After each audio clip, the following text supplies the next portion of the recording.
Assalamu alaikum. I hope you all are fine and doing good.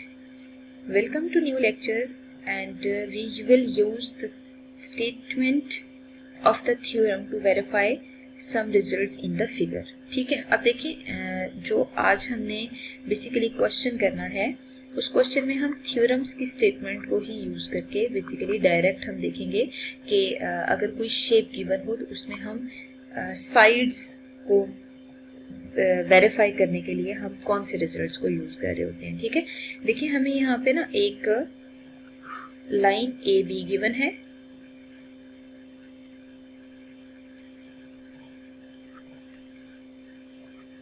और line A B के ना outside हमें एक पॉइंट पी गिवन है। ठीक है, तो सबसे पहली वर्किंग तो हम ये करते हैं कि पी पे परपेंडिकुलर पी से इस लाइन पे परपेंडिकुलर ड्रॉ कर देते हैं। ठीक है, पी एल मार्क कर देते हैं और हमें कंफर्म है कि ये शॉर्टेस्ट डिस्टेंस ही होगा क्योंकि हम प्रूव कर चुके हैं कि from a line and a point outside it the perpendicular is the basically shortest distance. अब आप क्या करें, पी को आप कोई से दो मजीद पॉइंट कंसीडर करें। ठीक है, और जैसे मैंने लाइन पे दो मजीद पॉइंट कंसीडर किए हैं, एक को एम मार्क कर दिया है और एक को एन मार्क कर दिया है। ठीक है, आपसे क्वेश्चन में कहा जा रहा है इन फिगर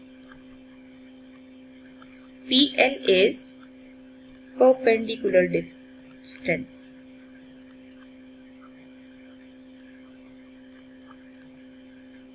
अगर ये परपेंडिकुलर डिस्टेंस है to line A B and आपको गिवन है कि L N is greater than measurement L M. ठीक है, कि ये जो मेजरमेंट है ना एल एन वो एल एम से ग्रेटर है। ठीक है, तो प्रूव करें मेजरमेंट पी एन जो है वो भी मेजरमेंट पी एम से ग्रेटर होनी चाहिए।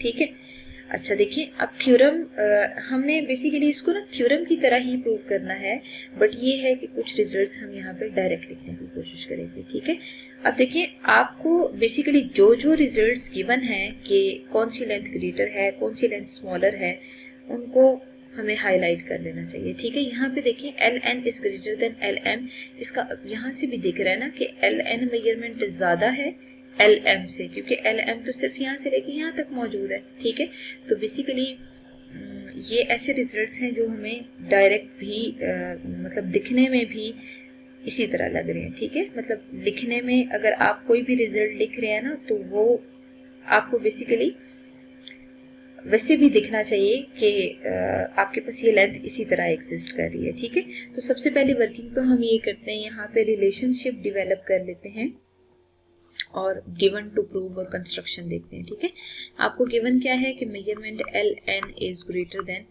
Measurement L M. ठीक है, और आपने प्रूव क्या करना है, measurement P N is greater than measurement P N.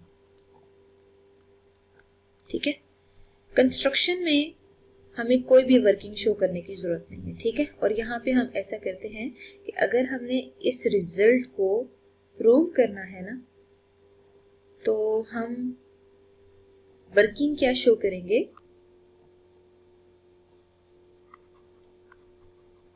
Statement and reasons consider करते हैं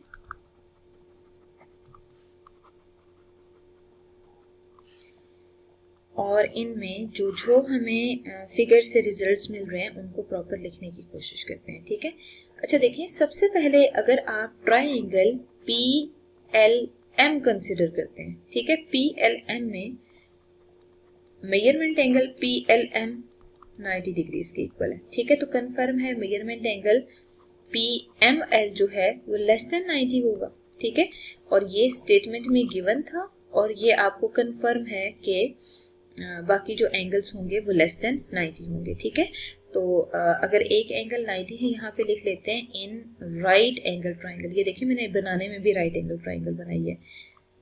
other two angles are less than 90। ठीक है, तो जैसे मैंने यहाँ पे लिखा ना पी एम एल के लिए, तो इसी तरह एल पी एम के लिए भी लिख लेते हैं। ठीक है, कि measurement angle L P M जो है वो भी लेस देन 90 डिग्रीज है। ठीक है, और सेम यही रीजन आप नीचे लिखेंगे, ठीक है। अब आप ऐसा करें कि PLM और PML इन दोनों को जरा एड अप करें, तो आंसर 180 डिग्रीज के इक्वल आना चाहिए। जैसे देखें PLM और PMN इन दोनों को, ये मतलब जो आउटसाइड एक एंगल मौजूद है ना PMN, उसकी बात हो रही है, ठीक है।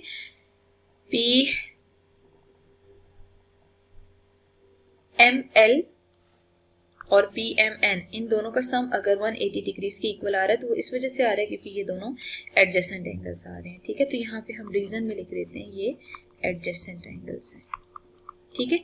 अच्छा, अब कंफर्म है कि मेजरमेंट एंगल PMN जो है ना वो ग्रेटर देन 90 है क्योंकि वो ऑब्ट्यूज है।